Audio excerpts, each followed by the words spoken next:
नोंनि न'खराव एम्फौदोनो थैजोबगोन बर'जों बर'नो लाइन पार्टिना गावथारजोबदो गासिखौबो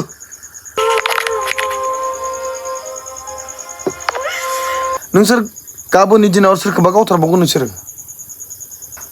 मानसिखौबो जागौमोन नामा नोंसोर गावथारनानै नोंसोरो खिब्रमा खिउरग्रा नोंसोरो खुलुमबाय रायजोफोर गिबियाव नैबे भिडिअखौ नायग्रो दे बेखौ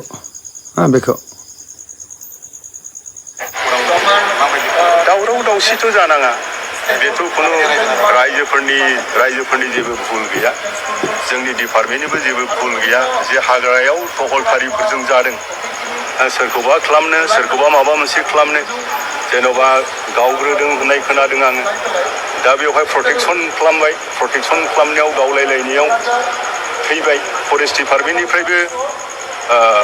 नाङोब्ला थैगौमोन बेफोरबायदि आरोखि खोथाया हाथियार जब्द खालामनाय जादों हाथियारखौ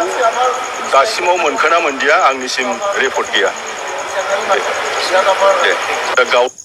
आरो बेखौ नाय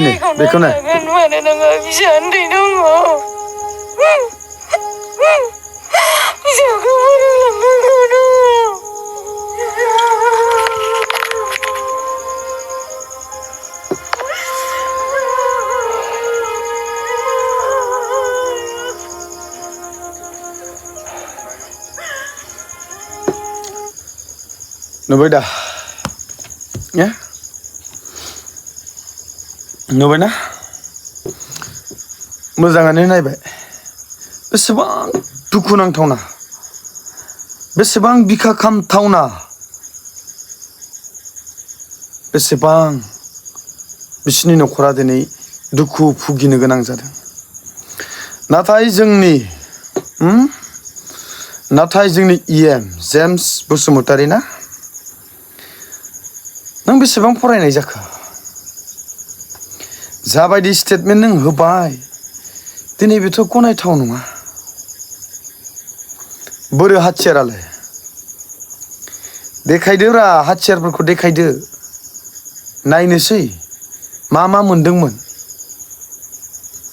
जुदि गावलायथारदोंमोनब्ला हाथियार दङमोनब्ला फरेस्टफोरा गावनानै सानसेनि उनाव पाब्लिकफ्रा बोरै लायनो मोनखो जुदि बिनियाव हाथियार दंमारोमोनब्ला गावलाय मारदोंमोनब्ला बोरै सानसेनि उनावसो लायनो मोनखो इसेबो साननाय गैयाना नों बुंबावदोंसोथ' दावराव दावसि जानांगौ जेबो दरखार गैया मानो गैया नोंसोर गाबोननि दिनाव सोरखौबा गावथारबावगोन नोंसोरो गाबोननि दिनाव नोंसोरो सोरखौबा गावथारबावगोन सासे फरेस्टार कमेन्ट हरदों आंनो फेसबुकाव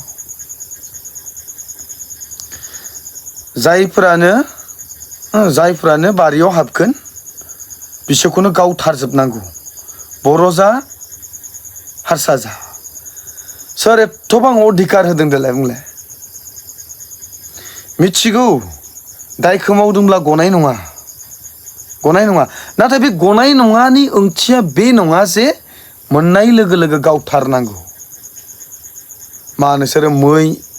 मुफुर नेवलाय गावथारना मोनजायाखैमोन नामा मानसिखौबो जागौमोन नामा नोंसोर गावथारनानै आरो बांसिन फरेस्टारफ्रानो बर'सोबाव बर' नाथाय नोंसोर बर' जानानै गावनि हारिनि मानसिखौ गाव बर'खौनो बोरै गावथारनो हाखो आरो जोंनि EM जाबायदि मूर्खतानि राव बुंबाय बियो बेसेबां गनायथावथाव मा जाहोनाव जों दावराव जानो नाङा आरो जुदि गावलायनाय जामारदोंमोनब्ला नोंनियाव मानो हाथियार मोननाय मोनैनि बाथ्राया मानो दाबो सफैया आरो नोङो उइदाउट एनि एक्चुअल प्रुफ नों माबोरैहाय दिनै ससियेल मिडियायावहाय नोङो मिडियाफोरनि सिगाङाव नों माबोरै बाथ्रा बुंनो हाखो लागिले नों बुंमोन दाहालागि जेबो क्लियार जायाखै बेखौ आं जेबो बुंथ'नो हाया नाथाय नोंनि पइन्टआ जाहैबाय बे सासे फुंखा बसुमतारिनि जिउआ दाउ अमा मोसौ बोरमाजों समान होननानै नोङो दिनै रुजुहरदों मानोना जेबो टेनसनखौनो लानो होआखै नों जेबो टेनसनखौनो लानो होआखै टेनसन लानाङा नोंसोरखौथ' जों बिनि थाखाय बेबायदि गोजौ मासियाव फज'आखैना सोरनिबा दुखुआव रैखा होनो थाखायसो नोंसोरखौ गोजौ मासियाव फज'दों दिनै जुदि बिसांखिनि जुदि बेसेबांखिनि जुदि बाथ्राखौनो जुदि बुंनो रोङाब्ला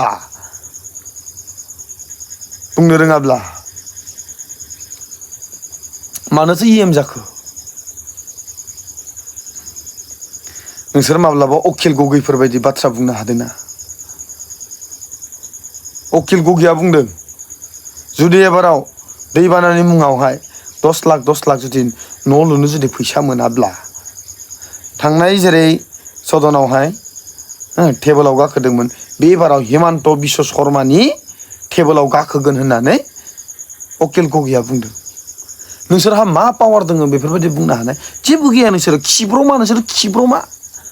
खिब्रग्रा नोंसोरो गावनि जाथिखौल' नोंसोरो फोजोबनो हाग्रा आरो खोनानो मोन्दों चिराङावबो जोंनि हारिनि सासे व्यक्तिखौ सिथारबावबाय नोंसोर खिब्रमाब्रा नोंसोरो खिउरग्रा बिदिनोखा नोंसोरो दा इलेक्सन फैबा हब्रा बाथ्रा बुंलायगोनलाय नोंसोरो जै नुनांगौ सेन्देलजों खुबैखागोन आं मिथिबायना आंनि खाथियाव जुदि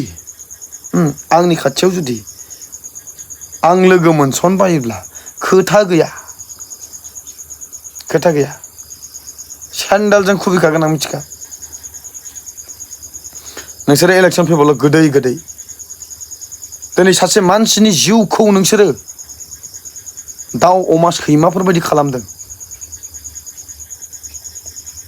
दुखु दङब्रा जोंहाबो साननानै नाय सासेल' गथ' आरो न'खराव बे सासेल' फिसालामोन जायजों फिसिजानो थाखाय बिमा बिफा मोनसे थांखि दङमोन नाथाय बेखौ थेर बेथेर खालामबाय जाय व्यक्तिया गावथारदोंना नायबाय था नोंनि न'खराव एम्फौ दैना थैजोबगोन नोंसोरो बेबायदि गावथारनानै जाबायदि गारना गारबोबाय अना खानाखै एम्फौ दैना थैजोबगोन नोंनि न'खरावहाय नोंसिनियाव मानसिनि गुनानो गैया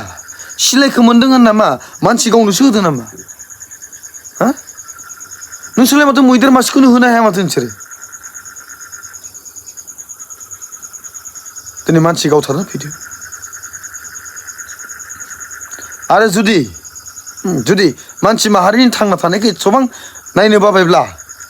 बर'जों बर'नो लाइन पार्टिना गावथारजोबदो गासिखौबो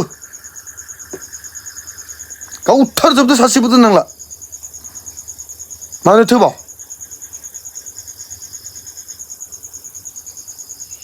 गावथारजोबदो गासिखौबो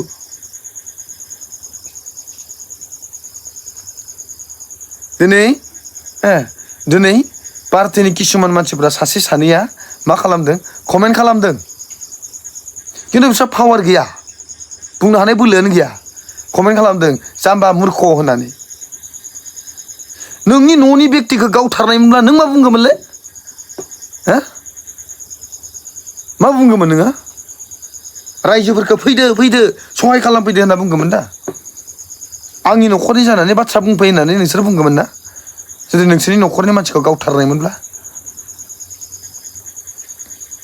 हाग्रामा लाइन पार्टिना गावथारजोब जेसेबां बर' दङ बन दाननानै जाग्रा नोंसोरथ' सुबिदाथ' होनो हाखाया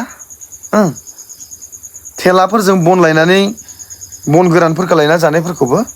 आइजोआनो जा हौवायानो जा लाइन पार्टिना गावथारजोबदों नोंसोरो